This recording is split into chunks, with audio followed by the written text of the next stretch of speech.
teman-teman semua, selamat malam. Berjumpa lagi bersama Hipnoterapi underscore Indonesia. Kali ini saya Mr. Jibril. Artinya kalau udah ada saya, tidak sendiri tentunya. Pada malam hari ini saya akan banyak menggali tentang sesuatu hal yang penting, apalagi kalau bukan dunianya anak-anak. Karena di sana ada harapan dari setiap kita ya, sahabat-sahabat orang tua dimanapun sahabat sahabat orang tua ini berada, bukan begitu, ya kan? Nah, kali ini kita akan kedatangan, ya, secara virtual tentunya. Saya akan mengundang, bukan saya tepatnya, Hipnoterapi underscore Indonesia yang mengundang. Ini ada Pak Yus Santos. Kita akan membicarakan tentang, well, fungsi hipnoterapi untuk meningkatkan kreativitas anak-anak. Nah, ini penting, kreativitas anak-anak yang luar biasa. Nah, sebentar ya, kita akan hadirkan ya teman-teman semua, master trainernya. Nah, kali ini udah bergabung bersama kita. Jadi teman-teman semua silahkan untuk, agar supaya kita bisa dapat banyak ilmu di dalam live pada malam hari ini. Itu. Dan teman-teman juga follow Instagramnya dari Hipnoterapi Indonesia. Oke, teman-teman. Supaya apa? Supaya jadi kita nih ya punya jaringan, punya komunitas yang tujuannya, circle-nya ini bukan hanya circle-nya di sekeliling kita aja, tapi juga lebih gede lagi gitu. Sebentar nih, saya undang dulu. Nah, ini dia, kita hadirkan.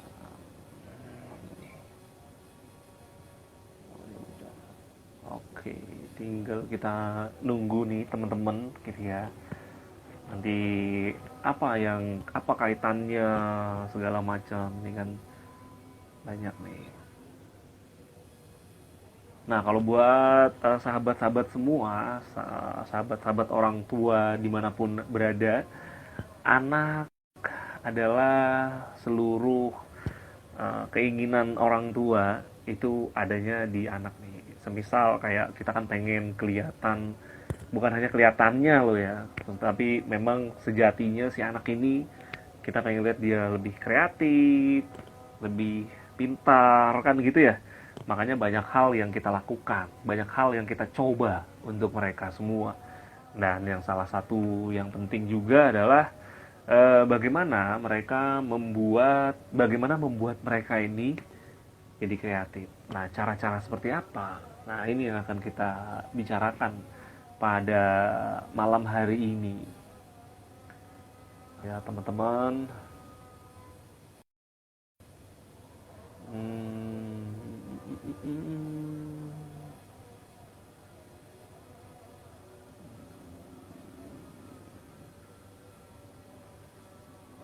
ini dia, kita undang teman-teman.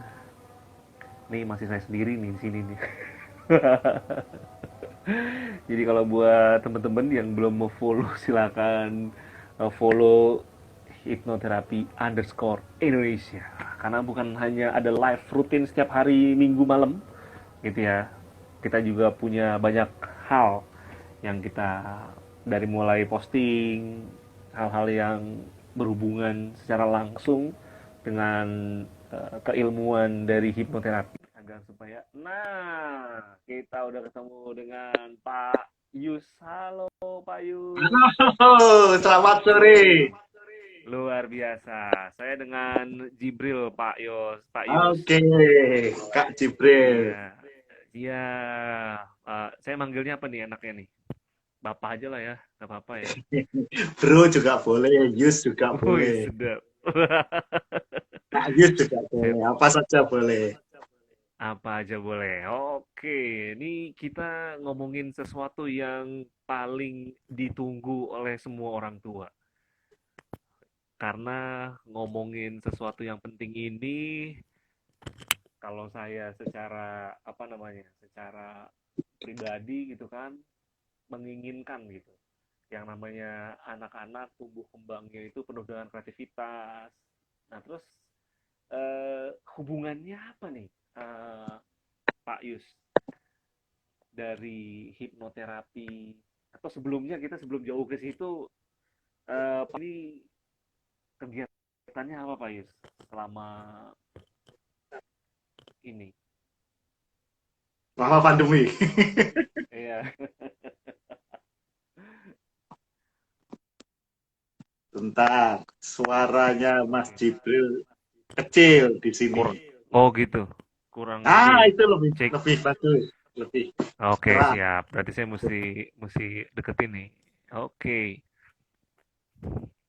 Apa Bagaimana bagaimana kegiatan bisa diulangi? kegi Oke, siap. Kegiatan dari Pak Yus sendiri selama pandemi itu seperti apa, Pak Yus? Oke, oke. Jadi kegiatan saya terutama pandemi ini ada dua. Eh, Satu, saya memberikan training-training secara online, jadi training wih. hipnoterapi, training terapi, training parenting, training education gitu, secara online gitu Oh. ya semua karena Hmm. kita memang dan juga sambil training itu juga memberikan praktek terapi dan coaching secara online, tidak ketemu gitu. Wow, ini luar biasa nih. Keren banget. Lalu Tetap bisa. kegiatan yang Heeh. kedua Kegiatan yang Hmm. kedua, saya mengupgrade diri. Selagi pandemi ini, saya sekolah lagi. Kemarin ketika Wow. awal-awal pandemi, pendaftaran sekolah lagi, saya sekolah lagi. Wow, ini menarik nih. Apa Pak Yus yang dipelajarin selama pandemi? Kalau sekolah lagi itu yang secara formal saya ngambil tentang education technology. Jadi apa itu namanya teknologi pendidikan. Wow, keren banget teknologi pendidikan. Berarti lanjut di ini ya, Pak Yus ya. S2-nya itu ya. S3, S3 saya. Wih, dahsyat. Berarti Ini profesor S3 ya? Kalau teknologi S3 kan pendidikan.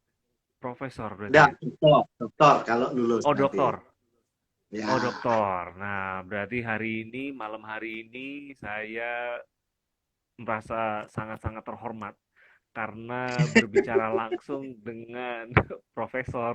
Wih, oh, mantap. bukan, bukan. Kalau profesor tuh lebih tinggi lagi. Jadi Oh belum, saya gitu. belum nggak ke sana. Jadi nanti kalau sekolahnya lulus Hah? baru dokter. Sekarang masih Oh, ibaratnya doktor. di tahap awal untuk mencapai dokter, belum dokter. Wih, mantap. Karena Berarti sekolahnya kan doktor. paling cepat 3 tahun Mm-mm. ya. Paling cepat kan Oh, paling bisa kan tiga lulus tahun. cepat itu 3 tahun ya. Oh, luar biasa. Ini keren banget nih buat teman-teman semua. Hari ini kita langsung berbicara dan menimba ilmu langsung dari seseorang yang memang seorang pembelajar sejati. Nah, buktinya apa? Buktinya sih sampai ke jenjang pendidikan yang tinggi, teman-teman. Kita doakan sama-sama semoga Pak Yus ini cepat lulus sehingga Amin, amin, bisa amin. memberikan banyak buat kita semua tentunya dan membagikan banyak ilmunya buat kita semua tentunya. Nah, Amin, amin. em, ini menarik, menariknya adalah kaitan antara hipnoterapi secara keilmuan terhadap apa namanya, kreativitas. Itu seperti apa, Pak Is? Kan biasanya ya kalau hipnoterapi itu ngomonginnya tentang ada trauma, takut sesuatu. Biasanya kan gitu ya. Iya, Apa namanya? Orang dibuat rileks habis itu wah dia punya masa lalu yang macam-macam gitu kan. Terus akhirnya bisa cerita. Nah, hubungannya dan kreatif ini gimana ini, Pak? sebetulnya gampang, hubungannya adalah baik-baik saja. Baik. Jadi bukan Iya sih, kayak baik-baik saja. Oke, jadi gini, Oke. kreativitas itu secara neuroscience sebetulnya itu letaknya di unconscious mind. Kita ingat orang-orang kreatif zaman-zaman dulu, setiap orang pasti kenal itu ya. Ada seorang namanya Archimedes. Nah, masih ingat ya, ada hukum Archimedes. Jadi Oh ya. dia ceritanya itu kan dia ditanya oleh sang raja itu. Ini saya punya sebongkah emas untuk membuat mahkota kan seperti itu. Nah, bagaimana saya tahu bahwa emas saya ini tidak dicuri oleh pandai besi saya? Raja itu tanya Hmm. ke penasehatnya yang dianggap dewan pakar begitu. Namanya Archimedes gitu kan. Nah, Archimedes diancam dengan rajanya. Kalau nggak ketemu penjelasan yang masuk akal, kupenggal kepalamu. Tapi kalau penjelasanmu masuk akal, kamu dapat hadiah yang luar biasa. Waduh, Archimedes itu bingung. Akhirnya dia itu berendam di air. Apa yang terjadi ketika berendam di air? Itu airnya tumpah. Dari situ dia menemukan ternyata air yang tumpah itu sama volumenya dengan dirinya yang tenggelam. Artinya sebetulnya dari situ dia menemukan hukum berat jenis, hukum Archimedes. Akhirnya apa yang terjadi? Dia lari tanpa pakai baju lagi dan dia teriak, Eureka, Eureka. Nah, gampangannya Hmm. saya menemukan. Bahasa Indonesia kan, aha, Hmm. ternyata Aha. ditelusur, ternyata ketika rileks itulah sebetulnya akses gelombang pikiran yang masuk itu adalah gelombang AHA. Itulah sumber kreativitas secara spontan seperti itu. Nah, nah ini ada banyak teman-teman saya yang bergabung ini ada Mas Wah Hananto, ya, betul, luar biasa. ada lagi ini. Ada Bu Maya Hugeng, psikolog yang luar biasa. Ada siapa lagi Mas? Alhaf, Ada bergabung ada semuanya. Ibu Tris. Oh, selamat malam Pak Yus Maisuhu. Wah, luar biasa. Ya, ini sebetulnya saling belajar, kita saling belajar. Jadi nggak ada suhu, nggak ada murid, kita saling belajar terus. Karena belajar sekarang itu sebetulnya ya, saling memberikan pembelajaran seperti itu. Nah, hubungannya sebetulnya Archimedes tadi secara tidak sengaja, secara spontan, dia mengakses unconscious mind di sisi kreatifnya. Hmm. Ditandai dengan relaksasi pikiran, nafas, dan tubuh. Nah, sebetulnya relaksasi pikiran yang ditandai nafas, tubuh, dan apa itu namanya pikiran, itu kan hipnosis. Sebetulnya kan seperti itu. Nah, dalam Oh. perkembangannya ternyata banyak penelitian-penelitian dengan hipnosis bisa menghantar ke unconscious mind spesial untuk akses creativity termasuk Hmm. kecerdasan. Ya, kecerdasan berpikir. Seperti itu. Itulah kurang lebih Wow. gambaran singkat. Secara, ini kebetulan saya juga, riset saya untuk disertasi nanti unconscious learning. Jadi bagaimana cara belajar secara pikiran bawah sadar seperti itu dikaitkan dengan model-modelnya. Mudah-mudahan bisa menjadi invention yang berguna untuk bangsa ini. Gitu. Wah, luar biasa. Keren banget disertasinya aja tentang unconscious learning. Berarti belajarnya Ya, bisa sambil tiduran, belum, tapi belum sambil jadi. rebahan. Ini dalam proses mengawali. Tapi judulnya dan beberapa kisi-kisinya sudah diterima oleh promotor saya. Gitu. Wow, luar biasa. Keren banget. Teman-teman yang baru bergabung, ini Krida Dewi Kunti. Wah, ada. Terus ada juga mencoba untuk tidak absen malam hari ini. Wow, ini ada penggemar setia. Terus kemudian buat teman-teman semua, kalau ada yang mau langsung ditanyakan, boleh langsung tanyakan. Ini juga mungkin ada teman-teman mahasiswa. Jadi kalau misalnya, bagaimana ya nanti kalau misalnya apa namanya eh, kita mau nulis judul skripsi, tapi idenya nggak ketemu, bisa nggak tuh kalau di Oke, pakai oke. Ya, hipnoterapi? menarik sekali itu. Nah, Ya. harus bisa, bahkan langsung praktek. Oh gitu. Ya,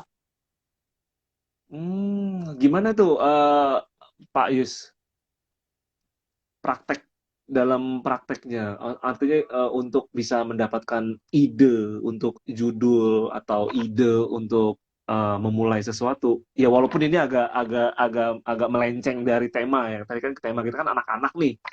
Tapi kan juga masih ada kayak anak-anak karena ini bisa mahasiswa anak-anak kan ini sampai masih. dewasa, karena kreativitas itu kan diperlukan tidak saja untuk anak-anak ya gitu kan, termasuk Betul. untuk Iya betul. orang dewasa seperti itu. Benar, Gitu. benar, benar, benar. Berarti berarti kaitannya tadi antara hipnoterapi ini, hipnosis ini adalah untuk membuat kita jadi makin rileks, justru makin terbuka atau pikiran kita. Nah, Betul, kita sebenarnya mengakses secara fisik eh, gitu,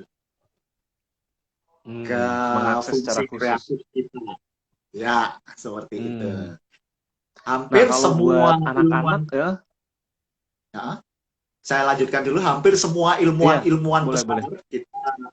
kita lihat tadi kan contohnya Archimedes itu kan jauh sebelum Masehi gitu ya. Tapi setelahnya ada Isaac Newton, dia rileks santai Hmm. sampai apel jatuh gitu kan. Rileks. Galileo Galilei, dia mengamati kayak apa pendulum di gereja begitu kan. Rileks, oh ketemu dia. Dan masih banyak lagi sebetulnya. Itu dasar Wow. teoritis seperti itu. Tapi ini penting ini. Satu hal sebelum kita menginjak ke kreatif, itu gini. Hmm. Bangsa kita ini sebetulnya adalah bangsa yang kreatif. Banyak Hmm. orang otak adik semua jadi. Namun tidak terstruktur seperti itu. Nah, Hmm. sayangnya di sekolah kita ini sibuk untuk uh, apa itu mempelajari banyak sekali beban yang belum tentu berguna di dalam kehidupannya. Jadi ini harus pokoknya lulus seperti itu. Pokoknya harus Hmm. apa kompeten dilalui. Satu hal yang penting sebetulnya di sekolah formal kita ini tidak mengajarkan metode berpikir. Padahal menurut saya ini Hmm. penting sekali. Nah, sehingga sekolah-sekolah kita terjebak sebetulnya karena tidak diajarkan pelajaran-pelajaran yang diterima baik tingkat SD, SMP, SMA, bahkan mungkin mungkin perguruan tinggi karena yang terakhir ini saya belum lihat penelitiannya, tapi yang SD, SMP, SMA jelas terlihat misalnya Hmm. indikator PISA kita, jadi yang anak Hmm. pelajar kita di tes itu, kita kan tidak pernah menginjak ke 400 lebih itu skornya nggak bisa. Hmm. 378, 380, itu kemampuan ngetes dari sisi kreatif untuk apa? Pelajaran literasi, membaca, kayak segitu, Hmm. matematika dan sains. Semua dari sisi kreatif. Hmm. Nah, kenapa nggak bisa? Karena kalau kita amati pelajaran-pelajaran di sekolah formal itu terjebak di dalam uh, menghafalkan, memahami, atau Hmm. maksimal mengaplikasikan. Jadi di dalam teknologi pendidikan atau teori belajar itu ada namanya ukuran level pembelajaran. Secara kognitif, secara Hmm. pikir, itu dibagi dua. Ada low order thinking skill, jadi cara berpikir tingkat rendah, apa saja ini? Ini ya Hmm. memori, hafal, lalu memahami, understand, lalu maksimal mempraktekkan, mengaplikasikan. Padahal sebetulnya kalau bangsa kita mau maju, itu harus paling tidak itu ada di high order thinking skill. Jadi cara berpikir tingkat tinggi. Apa saja? Yang pertama itu menganalisis, lalu mengevaluasi, bisa menganalisis, termasuk mensintesiskan gitu ya, lalu mengevaluasi, Hmm. dan yang terakhir kreatif, creative thinking. Hmm. Jadi justru itu tingkatan level tertinggi. Nah, inilah PR-nya sebetulnya bagaimana kita orang tua atau guru-guru atau siapapun mulai mengetahui cara berpikir kreatif itu gimana. Ternyata berpikir kreatif itu tidak semata-mata seperti Archimedes yang dia seolah-olah kebetulan. tetapi bisa dipelajari. Nah, kalau Hmm. dipelajari berarti di level pikiran sadar. Nah, untuk aksesnya, potensinya, sumbernya, gudangnya berada di pikiran bawah sadar. Nah, hipnoterapi, Hmm. hipnosis itu adalah cara kita mengakses pikiran bawah sadar setelah terakses, diutilisasi, dimanfaatkan, dan digunakan. Karena setelah berpikir kreatif itu harus ada namanya bertindak inovatif. Kalau berpikir kreatif itu tatarannya masih di ide, belum di perbuatan. Nah, kreativitas yang dipraktekkan, diimplikasikan, itu adalah inovatif. Seperti itu. Apalagi kan kita semua, bangsa Indonesia, itu sudah mencanangkan bahwa ekonomi kita nanti itu berdasarkan pada kemampuan teknologi dan inovasi di 100 tahun Indonesia Merdeka Hmm. tahun 2045 itu, sehingga nggak bisa kita mengandalkan apa itu namanya barang-barang tambang. Kita yang jual harus kreativitas, ide, Hmm. inovasi seperti itu, dan itu harganya pasti jauh lebih berlipat-lipat seperti itu. Nah, itulah Wah, sebetulnya luar biasa. tujuan bangsa kita yang salah satu sumbangsih hipnoterapi adalah membantu Hmm. untuk berpikir, mengakses berpikir kreatif ini. Seperti itu. Mengakses berpikir kreatif. Ya, Kalau mengakses di di pikiran bawah sadar yang ada creative thinking-nya. Ya. hmm, berarti semua kita ini sebenarnya potensinya udah ada gitu ya, Pak Yus ya. Potensi kita udah ada, Oh ya, setiap, tinggal setiap orang potensinya ada. berarti Setiap tinggal orang kita memang diciptakan kan mengaksesnya. aku yang sempurna. Gitu. Iya. Hmm, Gitu. Jadi oke, semua luar orang, biasa.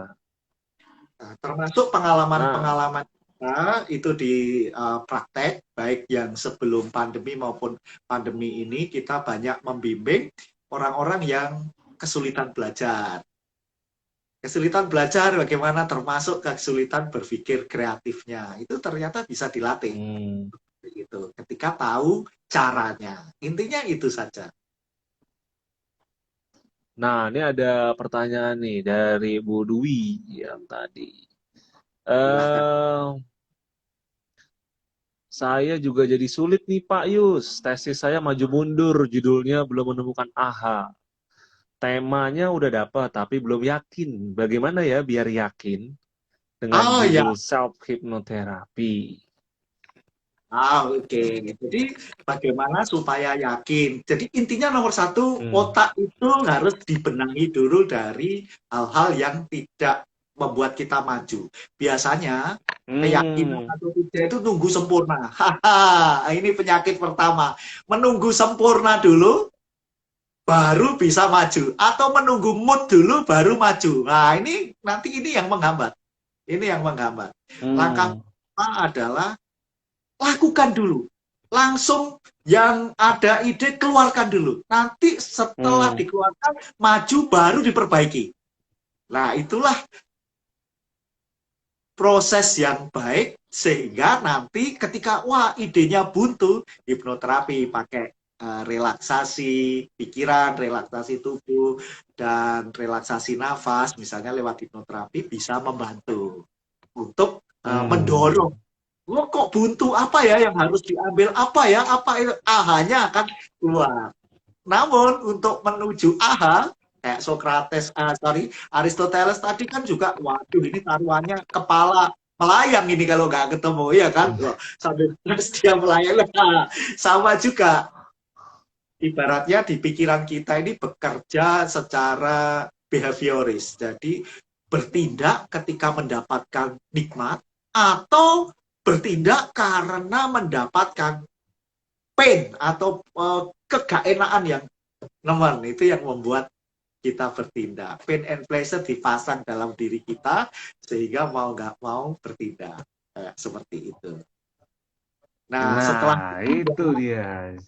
biasanya, makanya kan ada jurus-jurus kepepet itu secara secara alamiah, kadang-kadang pikiran bawah sadar juga terakses. Nah, kreativitas macam-macam muncul ketika kepepet seperti itu. Gitu.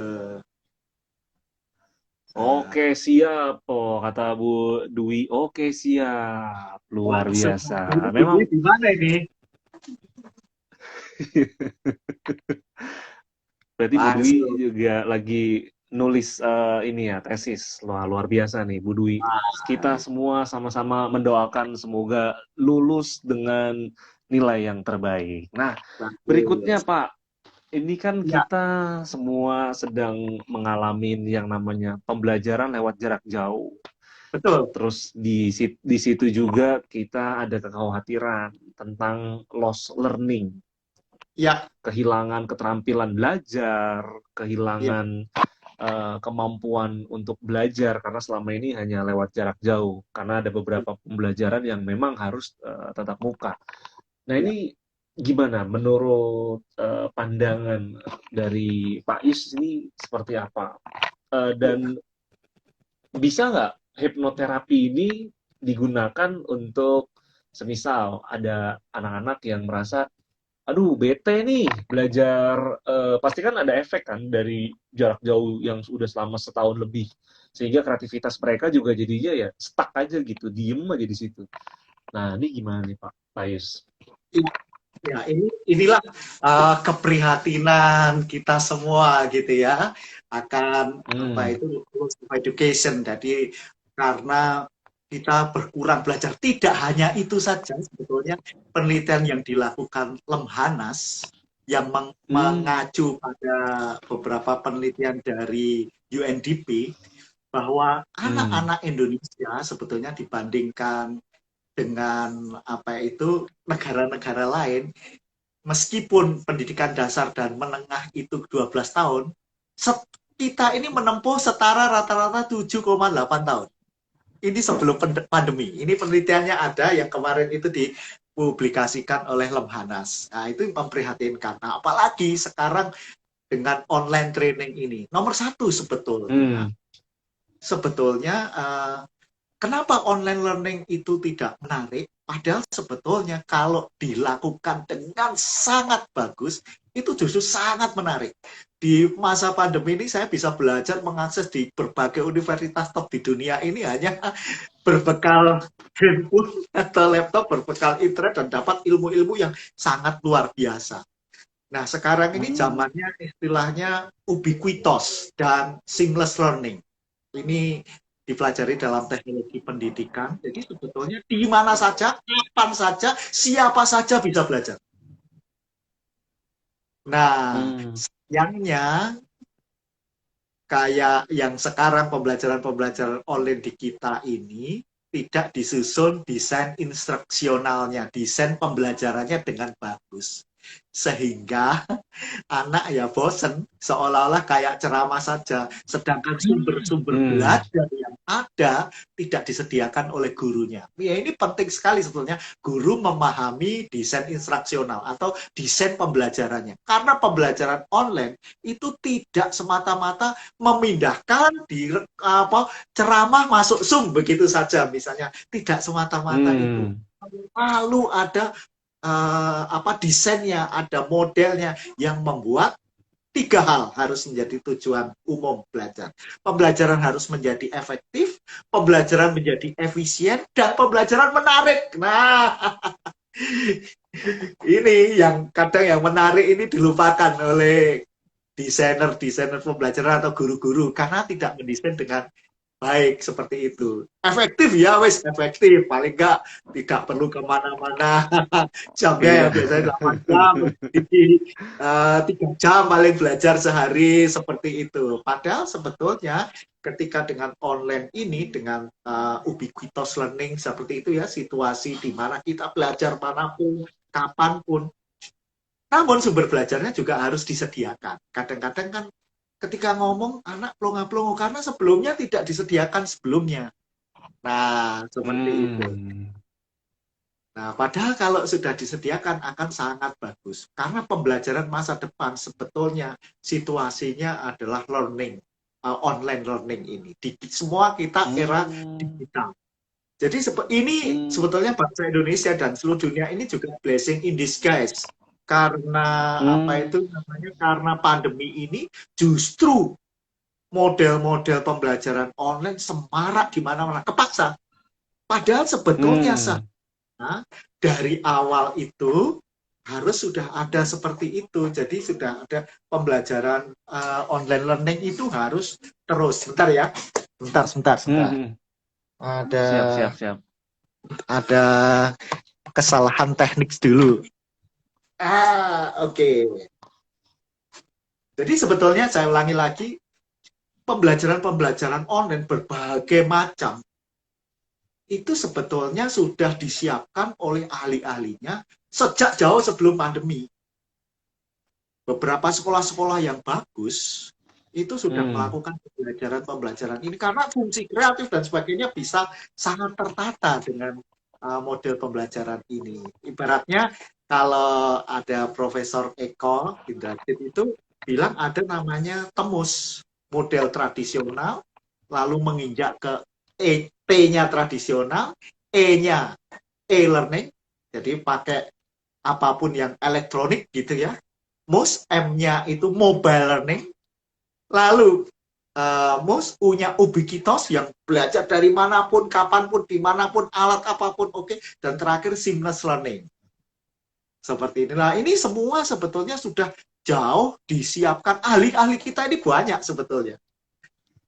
Seperti itu. Sayang ya ahli yang banyak itu tidak dimanfaatkan dengan baik secara kebijakan, mungkin secara total seluruhnya seperti itu ya, sehingga yang ada adalah Hmm. keluhan-keluhan online ini nggak bisa belajar, bosen nih, seperti itu. Itulah kurang lebih kondisi Wah, sekarang ini. luar biasa. Nah, ini ada pertanyaan juga, Pak Yus. Ya. Mister, mau tanya, untuk membuat artikel, tesis, disertasi diperlukan pemahaman dalam materi. Bagaimana caranya bagi kita dalam membaca itu dapat poin-poin penting dan nempel di otak? Jadi kita ini unconscious learning ini yang kita kebetulan saya sedang teliti dan sebetulnya sudah kami praktekkan jauh lebih lama ini, cuma secara ilmiah kita harus masuk ke penelitian begitu ya. Jadi unconscious learning Hmm. itu kita bisa gunakan mode visual untuk akses data sebanyak-banyaknya dan mode audio sehingga tidur pun kita bisa belajar. Beberapa di YouTube itu kan Hmm. sleeping learning gitu ya, learning when sleeping gitu kan. Nah, intinya sebetulnya data itu masuk dulu, masuk ke pikiran bawah sadar, masuk, kemudian kita pancing supaya keluar. Nah, kita pancing itulah semacam mengaktifasi seperti itu atau mengubah dari data yang ada di bawah sadar ke data muncul di permukaan sadar sehingga kita bisa memutuskan mana yang penting, mana yang menarik, mana yang berguna. Jadi ketika tadi menulis artikel, kita bisa berangkat dari dua hal. Satu itu menghadapi permasalahan.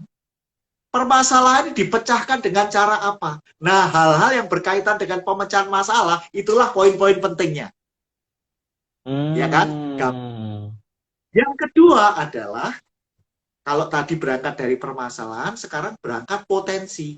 Ini ada potensi, bagaimana mengembangkan potensi. Nah, hal yang penting lagi, hal-hal yang berkaitan untuk mengembangkan potensi. Nah, itulah poin-poin penting.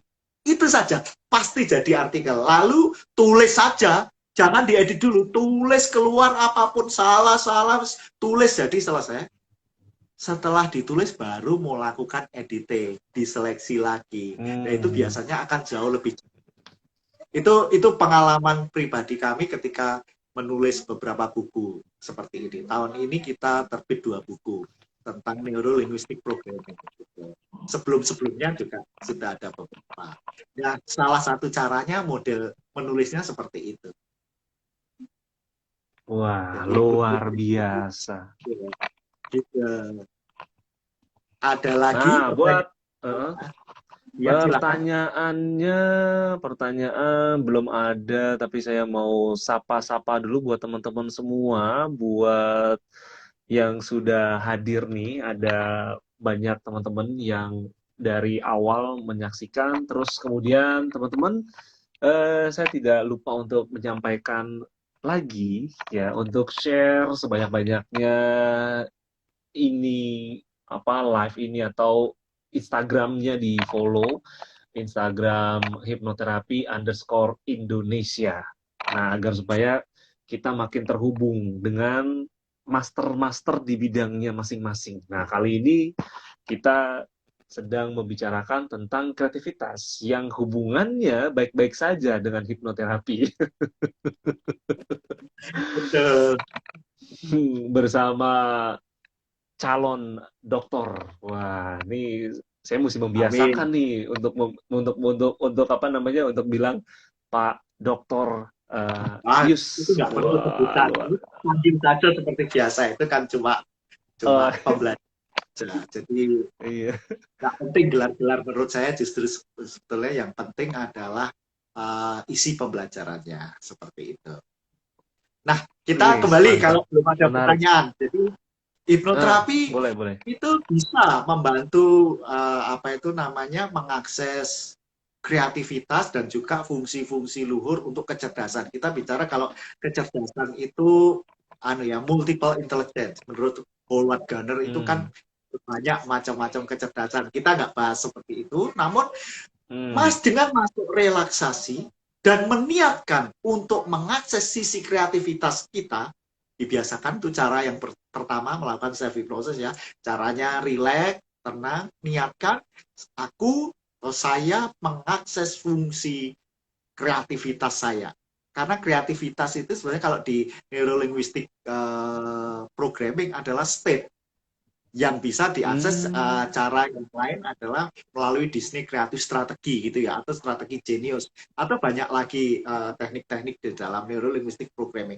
Namun kalau hipnosis cukup dengan relax dan meniatkan untuk mengakses ke kecerdasan.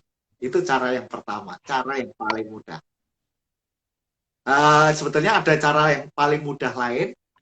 Kalau Anda seorang hipnoterapis yang sudah belajar, ya tinggal tulis skrip aja, rekam pas tidur atau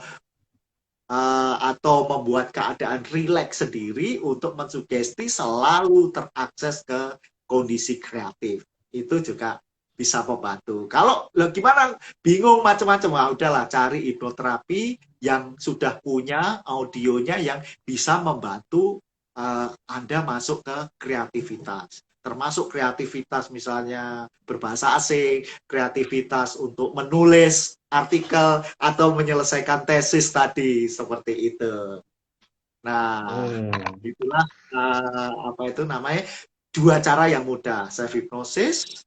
Yang tiga, afirmasi, mengafirmasi tapi dengan rileks, tenang, rileks meneriakkan saya mengakses kreativitas. Terus diam sejenak. Lah, lalu setelah itu loncatan-loncatan ide kadang-kadang tanpa sengaja kita itu muncul ada ide langsung segera ditulis supaya tidak hilang. Atau kadang-kadang pas nyetir Hmm. mobil secara spontan gitu, terima aha tertentu atau mandi keramas, aha tertentu, setelah mandi harus segera ditulis. Kalau tidak nanti sirna. Baru kemudian ada waktu. Nah, ada waktu itu kita mulai tindak lanjuti seperti itu. Hmm. Nah, guna relaksasi tadi secara sengaja kita mengakses ke fungsi kreatif yang ada di unconscious mind atau pikiran bawah sadar. Seperti itu. Setelah itu baru ada fase-fasenya untuk melatih kita berpikir kreatif. Nah, seperti itu. Ditulis, kemudian ditindak lanjuti.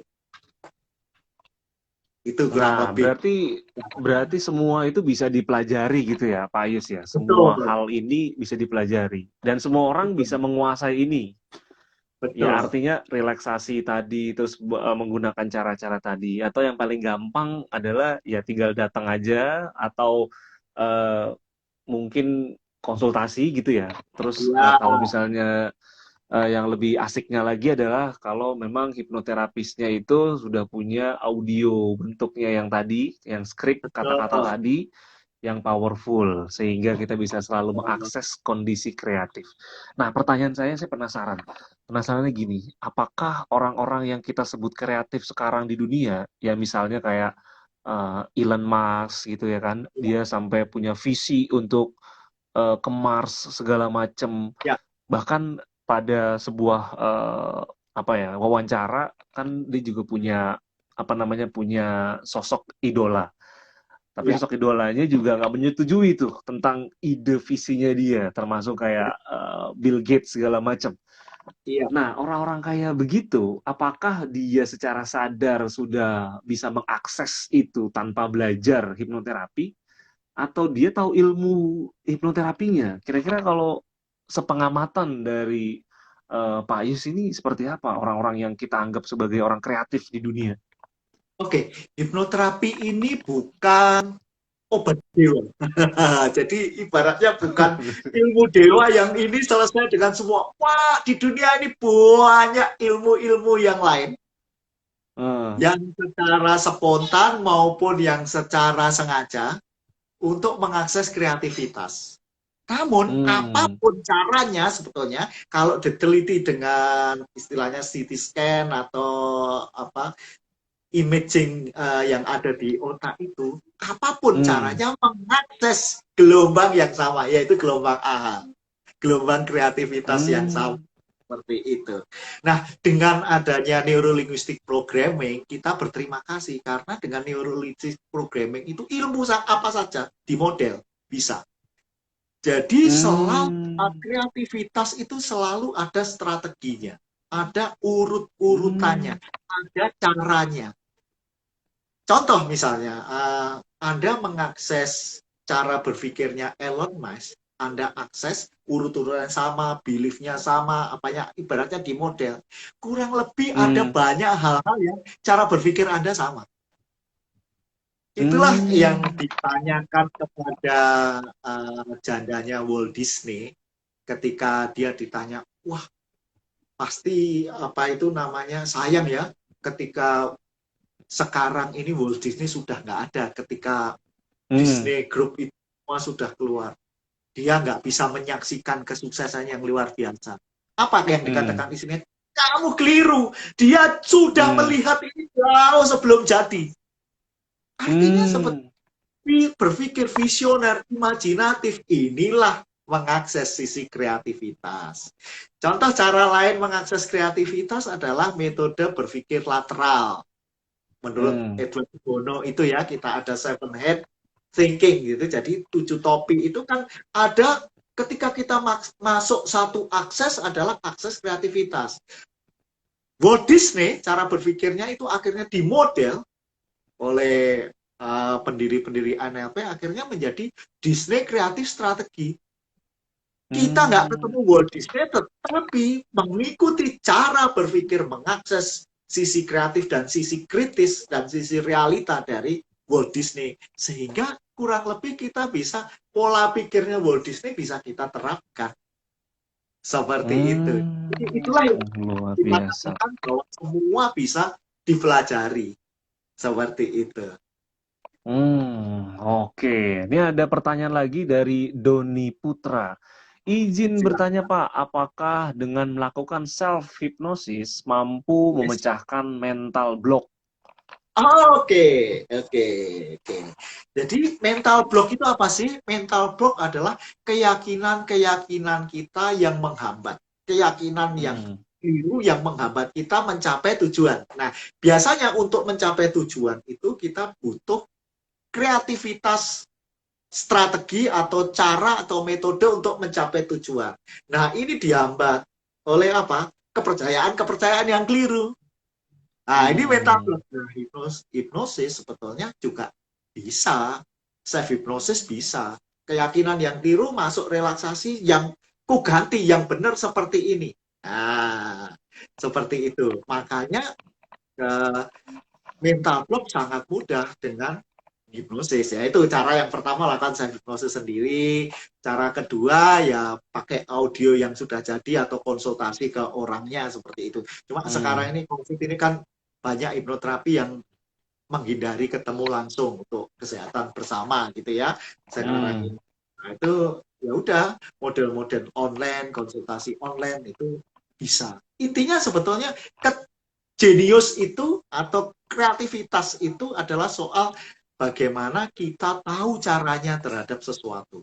Kita dikatakan pinter, kita Hmm. dikatakan jenius karena tahu caranya dan mahir Hmm. melakukannya. Nah, itu aja sebetulnya. Seperti itu. Ada lagi ini? Tahu cara dan mahir. Wah, ini menarik nih. Berarti Ya, jenius itu dia tahu caranya dan mahir melakukannya. betul. Sehingga apa yang dia lakukan seolah-olah udah seperti naturalnya dia, Betul. udah nggak seperti menghafal lagi. Jadi dia udah Betul. Kita memang nggak mikir. menyatu dalam Ya, dirinya ya. sudah nggak mikir. Sudah Hmm. jadi unconscious kompeten. Jadi secara bawah sadar itu kompetensinya sudah muncul. Tidak hanya terbatas melakukan. Karena kalau melakukan itu kan level baru di low order thinking level ketiga ya. Tadi mengingat, memahami, Hmm. melakukan. Sampai dengan fungsi menciptakan. Creation. Hmm. Ibaratnya C6. Level yang ke-6. Level yang paling tinggi dari tindakan berpikir kognitif. Seperti itu. Itu yang ngomong bukan saya, tetapi suatu taksonomi yang ilmuwan namanya Profesor Bloom yang bilang. Hmm. Nah, luar biasa.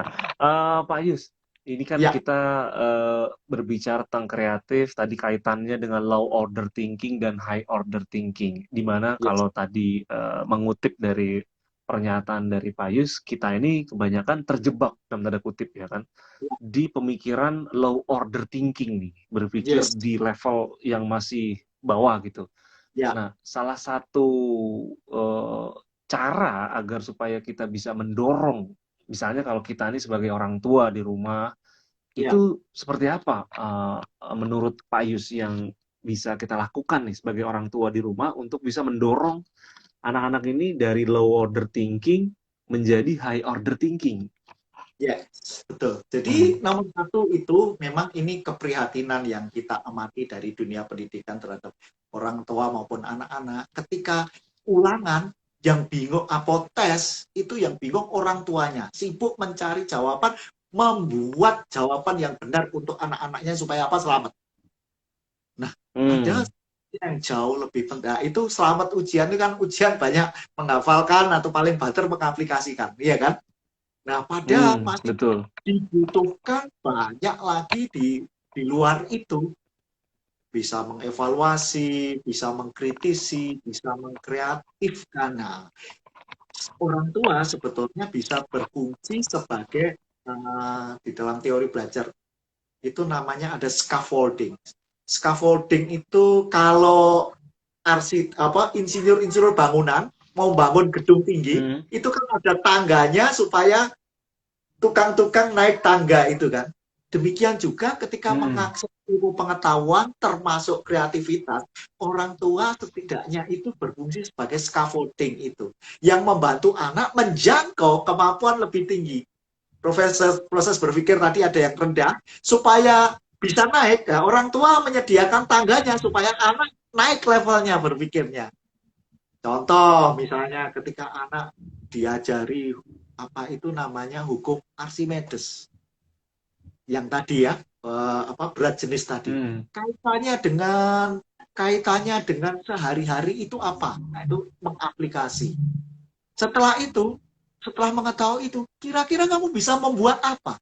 Berimajinasi mengkayalkan apalah. Ini sudah mulai meskipun bahasanya mengkayalkan karena ketika itu semua di pikiran anak-anak, itu ada proses kreatif yang nantinya proses kreatif yang dipraktekkan namanya adalah bertindak inovatif. Seperti itu. Hmm. Nah, itu caranya. Jadi salah satu cara yang paling gampang orang tua memfungsikan diri sebagai scaffolding atau tangga supaya anak menjangkau cara berpikir yang lebih tinggi. Ibaratnya seperti itu. Contoh misalnya bersama balita jalan-jalan, melihat apa? Oh, melihat rumput. Kita mulai bercerita rumput. Terus pancing supaya kita tanya sesuatu, jawaban apapun. Nah, ketika kita bertanya, yang membuat anak-anak memberikan alternatif lain, apapun alternatif lain, itu sudah melatih berpikir kreatif secara sadar. Secara bawah sadar, Hmm. hipnosis, misalnya sleep, bercerita sesuatu, karena cerita atau permainan musik atau emosi yang mendalam itu bisa menjangkau pikiran bawah sadar anak. Tinggal kita masukkan konten kreativitasnya. Ibaratnya ke anak-anak, kita menanam data-data yang membantu anak-anak nanti dalam proses kreatif. Karena dalam mengeksekusi pengetahuan, anak-anak ini kan akan tidak hanya anak-anak, termasuk dewasa, sebetulnya belajar itu apa? Tindakan mengkaitkan ilmu pengetahuan baru dengan ilmu pengetahuan yang kita sudah ada di dalamnya. Nah, supaya ada, kita bisa masukin data itu.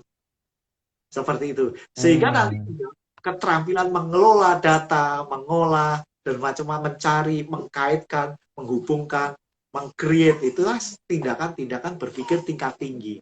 Seperti itu. Nah, tindakan berpikir tingkat tinggi juga tidak bisa dilakukan tanpa ada data di dalam diri kita, di dalam diri anak-anak dan siapapun. Seperti itu. Sehingga sebetulnya Nah, luar biasa.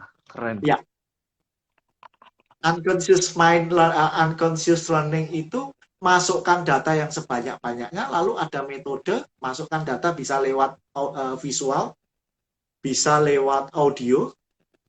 Jadi saya ini melakukan sekarang ini eksperimen, termasuk kita lakukan sendiri, termasuk nanti juga sampel-sampelnya bagaimana dalam keadaan Hmm. tidur pun mereka bisa belajar, dalam keadaan cepat Hmm. itu juga bisa mengakses data-data masuk ke pikiran bawah sadar, tinggal nanti mengelola, sehingga nanti ketika membaca atau apa itu namanya mendengar sesuatu itu semua dimasukkan ke long term memory, memori jangka panjang, seperti itu yang akan bisa diakses. Nah, itu kurang lebih. Hipnoterapi juga membantu proses ini, karena hipnoterapi kan sebetulnya seni untuk masuk dan mengelola, memanfaatkan pikiran bawah sadar. Itu kalau bahasa saya. Seperti itu. Jadi Hmm. adalah hipnoterapi, hipnosis itu cara kita, satu teknik, metode masuk ke pikiran bawah sadar. Setelah masuk, rileks itu kan masuk. Nah, diapakan? Hmm. Dikelola, lalu dipraktekkan, dikeluarkan supaya menghasilkan buah-buah yang bagus. Kurang lebih seperti itu. Wih, luar biasa. Penjelasannya mencerahkan. Terutama sekali buat kita nih, orang tua semua yang ada di rumah. Menambah pengetahuan juga, terutama sekali untuk mendampingi tumbuh kembang dari putra dan putri, teman-teman semua, Betul, orang tua yang betul. ada di manapun yang sedang menyaksikan ini. Nah, Pak Yus, kita nggak terasa nih sudah 1 jam kurang Oh, satu jam ya. berdiskusi. Oh iya, udah mau 1 jam, Pak. Nggak terasa emang kalau misalnya pembicaraan ini seru dan menarik. Nah, sekaligus menutup Pak Yus di dalam sesi kita pada malam hari ini ada satu pertanyaan yang nanti sekaligus ditutup dengan eh, apa quotes atau pesan dari Pak Yus untuk Ya. kita semua nih sehingga kita bisa Senin besok kita bisa berpikir oh kita mesti begini. Nah pertanyaan gini, dengan belajar dan memahami ilmu hipnosis, kenapa harus mempelajari ilmu NLP Pak? Ini masih dari Doni Putra. Oh ya. Gini, sebetulnya tidak harus sih, tapi kalau belajar dua-duanya itu bagus. Jadi saya ibaratkan itu, Hmm.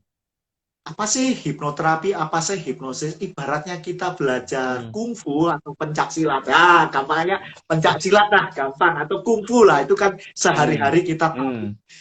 NLP itu banyak jurus-jurusnya. Jadi jurus kungfu yang jurus-jurusnya menendang, jurus menangkis, macam-macam itu adalah NLP, Neuro Linguistic Programming. Hmm. Cara memprogram dengan teknik-teknik yang mudah, cepat seperti itu.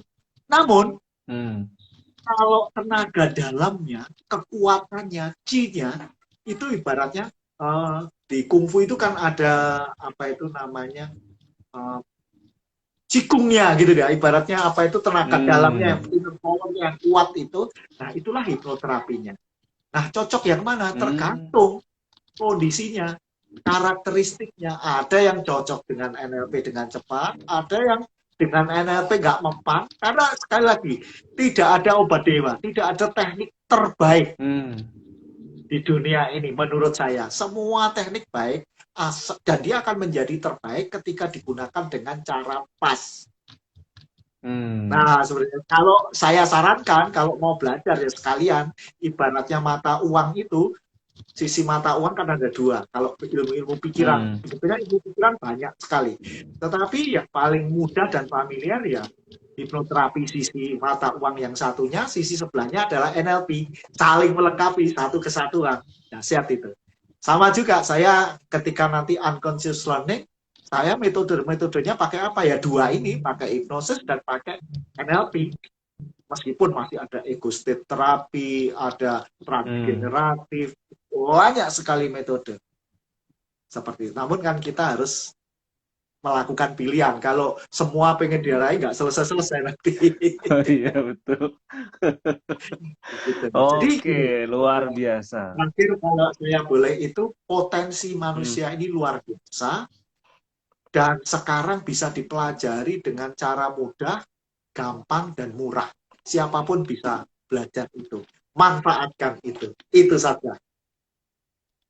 Luar biasa.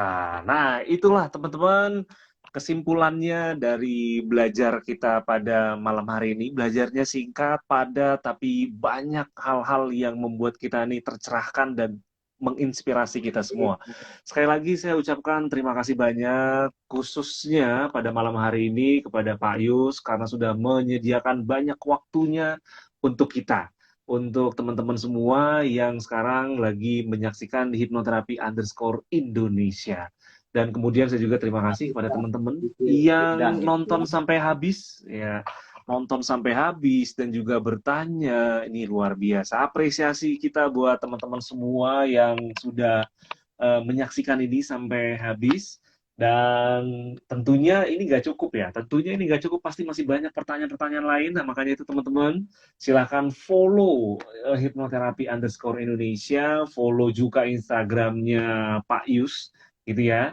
Karena nanti kita bisa banyak belajar dari orang-orang yang luar biasa, yang memang mendedikasikan hidupnya untuk ilmu-ilmu yang seperti ini, teman-teman. Oke, saya akhiri pada malam hari ini. 1 jam kita telah bersama. Terima kasih. Selamat malam buat teman-teman semua. Terima kasih Pak Yus sekali lagi. Tapi sebelum Terima kasih, selesai, Mas kita Jibril. Nah, sukses selalu untuk Anda ya, dan keluarga, teman-teman amin, yang di amin. hipnoterapi Indonesia. Sukses, jaya di semua hal-hal baik. Oke. Luar biasa. Amin. Terima kasih buat teman-teman semua. Terima kasih buat Pak Yus. Sebelum kita akhiri, kita hitung bareng-bareng teman-teman semua. Seperti biasa, ini adalah ritual kita untuk menutup acara. Biar beda dari yang lain. Kita hitung sama-sama ya. 5, 4, 3, 2, 1. Dadah, bye. Thank you teman-teman semua. Baik. Bye. Dadah.